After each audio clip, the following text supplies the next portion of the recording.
We now invite the Honorable Deputy Chief Minister of Andhra Pradesh, Shri Pawan Kalyan Garu, to the dais. వేదికపైన ఆసీనులైన ప్రత్యేకించి సత్యసాయి బాబా గారి శత జయంతి ఉత్సవం సందర్భంగా ఇక్కడికి విచ్చేసిన మనందరి beloved Prime Minister, most respected Prime Minister in the world,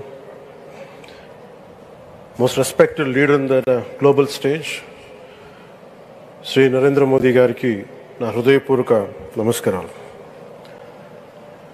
అలాగే తన అపారమైన అనుభవంతో రాష్ట్రాన్ని సమర్థవంతంగా నడిపిస్తున్న నాయకులు గౌరవ ముఖ్యమంత్రి శ్రీ చంద్రబాబు నాయుడు గారికి, భారతరత్న శ్రీ సచిన్ టెండూల్కర్ గారికి, శ్రీమతి ఐశ్వర్య రాయ్ బచ్చన్ గారికి, సోదరులు నారా లోకేష్ గారికి, వేదికపైన ఆసీనులైన ప్రతి ఒక్కరికి, మంత్రివర్గానికి, బాబా గారు మహాసమాధి అయిన తర్వాత దాన్ని సమర్థవంతంగా నడిపిస్తున్న శ్రీ రత్నాకర్ గారికి, ప్రతి ఒక్కరికి పేరు పేరున నా హృదయపూర్వక నమస్కారాలు.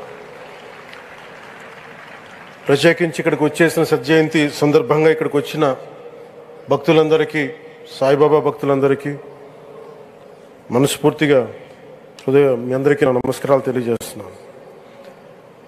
సత్యసాయిబాబా గారి గురించి, గొప్పతనాన్ని గురించి మన దేశస్తుల కంటే విదేశీయులు ఎక్కువ చెప్తారు ఆయన గురించి. కొన్ని సందర్భాలు ఇప్పుడు సింగపూర్ వెళ్ళినప్పుడు ఒక 30 సంవత్సరాల క్రితం చైనీస్ ఇళ్లలో చూశాను సత్యసాయిబాబా గారి ఫోటోగ్రాఫ్. అలాగే ఒక హాలీవుడ్ యాక్టర్ స్టీవెన్ సిగాల్ అని చాలా సంవత్సరాల క్రితం, క్లోజ్ టు ఒక 20 సంవత్సరాల క్రితం అనుకుంటా, చిరంజీవి గారిని ప్రత్యేకించి అడిగి, మా అన్నయ్య చిరంజీవి గారిని ప్రత్యేకించి అడిగి నేను బాబా గారిని కలవాలి అని చెప్పి ఇక్కడ బెంగళూరులో ల్యాండ్ అయినా ఇక్కడ ఫ్లైట్కి ఆయనకు వచ్చి ఆశీర్వాదాలు తీసుకుని నాకు చాలా ఆశ్చర్యం కలిగేది. ఒకరి గొప్పతనం, ఒకరి తేజస్సు ఎలా తెలుస్తుందంటే ఎలా వెళ్ళి దీని గురించి నేను అనుకుంటా ఉండేవాడిని. బాబా గారిది వెలిసింది భారతదేశంలో అత్యంత వెనుకబడ్డ జిల్లా అనంతపురం, రాయలసీమలోని అనంతపురం జిల్లా. ఆయన పుట్టుక కూడా అత్యంత వెనుకబడ్డ జిల్లా, నీటికి కూడా కొరత ఉండే జిల్లా, వలసలు వెళ్ళిపోయే జిల్లా. అలాంటి జిల్లాని ఎంచుకున్నారు ఆయన జన్మకు కూడా. అందుకని అలాంటి జన్మ తీసుకున్నాడంటే మహానుభావులే తీసుకోగలరు. ఒక 40 సంవత్సరాల క్రితం ఎవరైనా ఊహించుకోగలమా? దేశ విదేశాల నుంచి చాలామంది భక్తులు, విదేశీయులు అందరూ వచ్చి దీని అభివృద్ధికి పాటుపడతారని. సో ఒక ఆధ్యాత్మిక తేజస్సు, విశ్వ ప్రేమ ఉన్న వ్యక్తుల వల్లే ఇది సాధ్యం. అలాంటి వ్యక్తుల కోసం ప్రత్యేకించి గౌరవ ప్రధానమంత్రి నరేంద్ర మోదీ గారికి ఇష్టమైనది ప్రజలందరికీ కనీసం ఒక 50 లీటర్ల నీళ్ళు ఇవ్వాలి, అది రక్షిత మంచినీరు ఇవ్వాలి. అలాంటి పథకం, ఒక 50 లీటర్ల నీళ్ళు కనీసం ఇవ్వాలి అనేది ఒక వ్యక్తికి ఆ సంకల్పం నరేంద్ర మోదీ గారు దీన్ని ముందుకు తీసుకొచ్చారు. ఒక ప్రభుత్వ పరంగా దీన్ని ప్రధానమంత్రి గారు తీసుకొస్తే, ఒక ఆధ్యాత్మిక గురువుగా ఏ ప్రభుత్వం ఆలోచించినప్పుడు, ప్రభుత్వాలే దీని గురించి సగటు వ్యక్తికి నీరు ఎలా అందించాలనుకున్నప్పుడు దాన్ని ఆలోచించింది సత్యసాయిబాబా గారు ఆలోచించారు.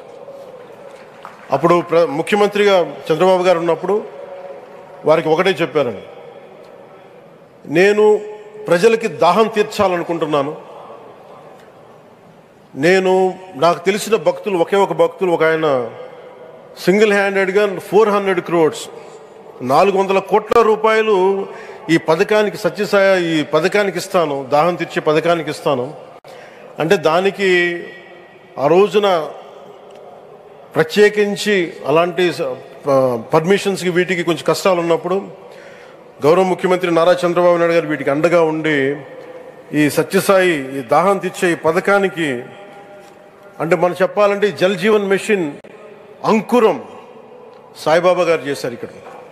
ఇది తమిళనాడులో కానీ, తెలంగాణలో కానీ, మిగతా అన్ని రాష్ట్రాల్లో కూడా ఈరోజు చేయగలుగుతున్నామంటే దానికి అంకురం సాయిబాబా గారు అందించారు.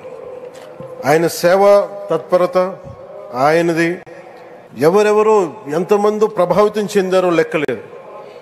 ఒకసారి సేవ చేసే వాళ్ళందరినీ చూస్తూ ఉంటే మా వదిన గారు చెప్పారు, ఒకసారి భోజనం తింటా ఉంటే ఎవరిని ఇంకొకసారి ఇది కొంచెం అన్నం పట్టరా అంటే మా అన్నయ్య గారు చెప్పారండి. వాళ్ళ అన్నకు ఆయన ఎవరో తెలుసు, ఆయన ఒక farmer IAS officer, senior IAS officer అని. ఆయనకి సెలవులో ఉన్న సమయంలో వచ్చి ఇక్కడ సేవ చేస్తారని. ప్రత్యేకించి ఒక వ్యక్తి, ఒక మహానుభావుడు ఎంతమందిని ప్రభావితం చేయగలిగారంటే, ఐఏఎస్లు కావచ్చు, మన ఈ రోజున సచిన్ టెండూల్కర్ గారు కావచ్చు, వేదిక పైన మహానుభావులు ఎందరో కావచ్చు, వీళ్ళందరినీ ప్రభావితం చేసే ఒక అరుదైన ఆధ్యాత్మిక శక్తి మన భారతదేశంలో, మన అనంతపురంలో, మన ఆంధ్ర రాష్ట్రంలో ప్రపంచానికి వెలుగులిచ్చే ఒక మహా వ్యక్తి పుట్టడం, ఆయన శత జయంతి సందర్భంగా ఇక్కడ మనందరం ఏకం కావడం చాలా ప్రత్యేకమైన ఆనందాన్ని కలిగించింది. ఆయన సేవా తత్పరతని, స్ఫూర్తిని మున్ముందు మేమందరం కొనసాగిస్తాం. గౌరవ ప్రధానమంత్రి అవర్ బిలౌడ్ ప్రైమ్ మినిస్టర్ ఆధ్వర్యంలో మేమందరం కొనసాగిస్తామని తెలియజేసుకుని, ఇదే సేవా తత్పరతని ముందు అందరం కొనసాగించాలని తెలియజేసుకుని సెలవు తీసుకున్నాను. జై హింద్.